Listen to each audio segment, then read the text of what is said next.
نن دو خبرو د فکر کوي د دې موضوع متعلق.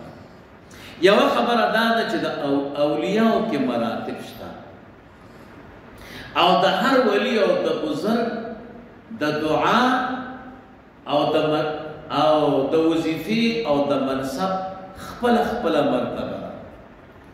دی باندې امام سیوطی رحمه الله دا یو فتاوا د الحاوی للفتاوی ورته وایي.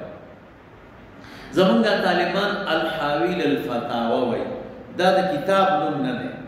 فتاوا او فتاوی دا عربي صحیح ده. فتاوا جمع ده او فتاوی جمع ده. خو د کتاب نوم فتاوا نه ده. د کتاب نوم فتاوی ده. الحاوی للفتاوی.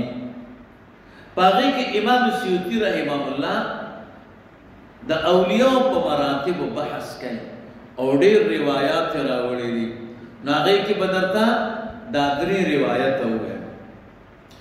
اول روایت د عبد الله ابن عمر رضی الله تعالی عنهما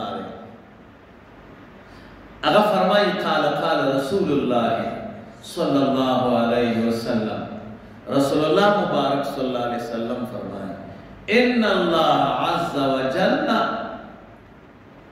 بشک ان لله عز وجل بشک د الله تعالی لپاره فی الخلق په مخلوق کې 300 نفر مخلوق لري. رسول الله مبارک فرمایي د الله لپاره په مخلوق کې 300 نفر دي. قلوبهم على قلب آدم چې دا غوی زړونه دا پزړه د آدم علی السلام دي. د آدم علی السلام د زړه چې کومه مرتبه و دي 300 اولیاء او تعالی هغه مرتبه ورکړي. بیا فرمایي ولله فی الخلق 40 د الله تعالی لپاره په مخلوق کې 40 نفر دي. قلوبهم على قلب موسی چې دا وې زړونه په زړه د موسی علی السلام دي. بیا فرمایي ولله فی الخلق 7 د الله لپاره په مخلوق کې 1 نفر دي. قلوبهم على قلب ابراهیم علیه السلام چې دا وې زړونه دا په زړه د ابراهیم علیه السلام. ولله فی الخلق 5 د الله لپاره په مخلوق کې 15 نفر دي. قلوبهم على قلب جبريل چې دا وې زړونه په زړه د جبرئیل علیه السلام. بیا ولله فی الخلق 3 د الله تعالی لپاره په مخلوق کې 3 نفر دي. قلوبهم على قلب میکائیل چې دا وې زړونه په زړه د میکائیل علیه السلام. ولله فی الخلق 1 د الله تعالی په مخلوق کې یو بنده داسې ده. قلبه على قلب اسرافیل چې دا غزړو په زړه د اسرافیل علیه السلام. ګورئ رسول الله مبارک صلی الله علیه وسلم د دې اولیاء او د بزرګانو مراتب بیان کړ. 300 نفر جدا دي، 40 بیا جدا دي، و جدا دي، 15 جدا دي، 3 جدا دي، 1 جدا.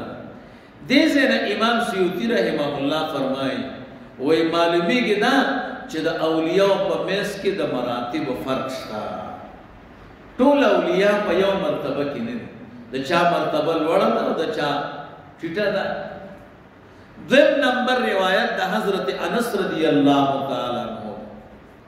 رسول الله مبارک صلی الله علیه وسلم فرمایي لن تخلو الارض من 40 رجلا. هرگز زمکه نه خالی کیږي د 40 نفرونه. په هر وخت کې زمکه کې 40 سړي وي. مثل خلیل الرحمن و مثل د ابراهیم علیه السلام. ابراهیم علیه السلام خدا الله پیغمبر ده، نبوت مرتبه نه. هر نبی ولی وی. نبوت اعلی مرتبه ده، ولایت ادنا مرتبه ده. هر ادنا په اعلی کې وی.